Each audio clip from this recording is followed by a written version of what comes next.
दोस्तों, बिहार आज फिर सुर्खियों में है और इस बार सुर्खियों की चिंगारी इतनी तेज है कि पटना से लेकर दिल्ली तक हलचल मची हुई है। नीतीश कुमार, जी हाँ, वही नीतीश जिनको लोग पलटू राम कहकर ट्रोल करते रहते हैं, उन्होंने आज फिर एक ऐसा कदम उठाया कि पूरा का पूरा सियासी गणित ही हिल गया।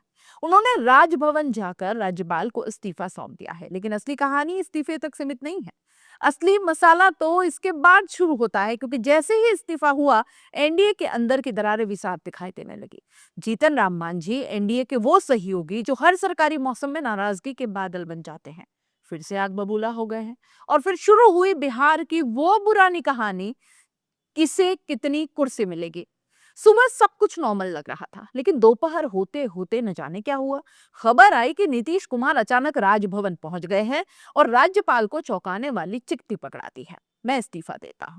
इस्तीफे से पहले उन्होंने अपनी कैबिनेट की बैठक की, प्रस्ताव पास हुआ और फिर प्रोटोकॉल के तहत इस्तीफा दे दिया गया।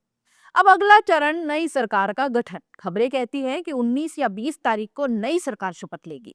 बल्कि मुख्यमंत्री कौन? अरे भाई, फिर वही नीतीश कुमार।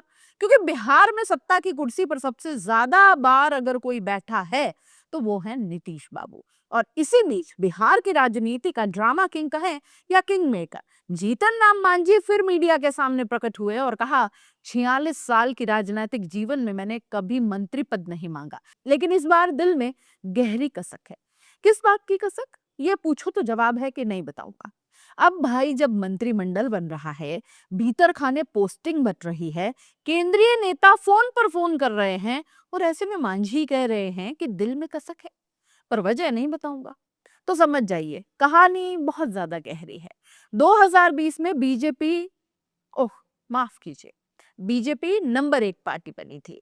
जेडीयू भी नंबर 3 पे आई थी। इसलिए कैबिनेट बटा था 22 मंत्रियों बीजेपी के और 12 जेडीयू के, और फिर 2 डिप्टी सीएम भी थे बीजेपी के।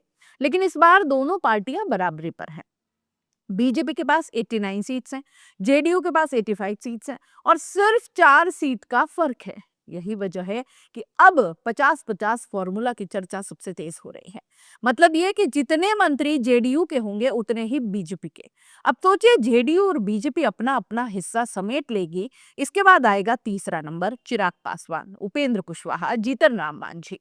और यहाँ से शुरू होता है बिहार की राजनीति का सबसे खतरनाक गणित, किसे कितनी जगह मिलेगी और किसका दिल टूटेगा। मांझी नाराज क्यों है? क्योंकि 6 सीटें मिली थी और उन्होंने 5 जीत ली। स्ट्राइक रेट बीजेपी से भी अच्छा है इस हिसाब से, लेकिन फॉर्मूला तो 50-50 है और चिराग पासवान की 19 सीटें हैं, तो मांझी और कुशवाहा का नंबर तो आखिर में आएगा। कई चैनल से खूब मसाला पकाया कि चिराग पासवान डिप्टी सीएम बन जाएंगे, लेकिन सच क्या है? चिराग पासवान अभी केंद्रीय कैबिनेट में है। डिप्टी सीएम कोई संवैधानिक पोस्ट नहीं, सिर्फ टाइटल है। बिहार में साल के 365 में से 300 दिन चिराग रहते ही नहीं है, तो क्या वो केंद्रीय मंत्रालय छोड़कर डिप्टी सीएम बनना पसंद करेंगे? बहुत कम संभावना है। लेकिन बिहार की राजनीति में कुछ भी हो सकता है, इसलिए अभी चर्चा खत्म नहीं हो रही। धर्मेंद्र प्रधान और केंद्रीय नेतृत्व से मांझी और कुशवाहा की बातचीत भी हो चुकी है, लेकिन दिल अभी भी भरा नहीं है। कुशवाहा चाहते हैं कि ज्यादा स्पेस, मांझी चाहते हैं ज्यादा सम्मान। चिराग चाहते हैं या तो मंत्रालय बढ़े या फिर कोई नई डील मिले। और बीजेपी, दोस्तों, वो चाहती है सरकार बिना झंझट के बस बन जाए जैसे तैसे। 19 तारीख जेडीयू विधायक दल की बैठक है। नीतीश एक बार फिर नेता चुने जाएंगे। 20 तारीख शपथ ग्रहण संभावित है। बीजेपी के पास आज की रात और कल पूरा दिन है कि सबको मनाए, समझाए, सेट करते, क्योंकि सीटें जीतना आसान है, सरकार चलाना बनाना बड़ा मुश्किल। और बिहार में तो राजनीति हर दिन करवट बदलती है। इस पूरे ड्रामे का सफर, नीतीश ने इस्तीफा दिया, सार बताती हूँ आपको। नीतीश ने इस्तीफा दिया, 20 तारीख को नई सरकार बनेगी, 50-50 फॉर्मूला लागू होगा। चिराग, मांझी, कुशवाहा सबके सब कुर्सी की दौड़ में है। बीजेपी को सभी को संतुष्ट करने की जिम्मेदारी है। बिहार की राजनीति अगले 72 घंटे में तय करेगी कि आगे क्या होगा। आप क्या सोचते हैं? नीतीश कुमार का ये कदम मास्टर स्ट्रोक है या फिर बिहार की राजनीति में एक और सर्कस? क्या एनडीए में सब कुछ ठीक हो पाएगा? क्या मांझी की कसक खत्म हो पाएगी?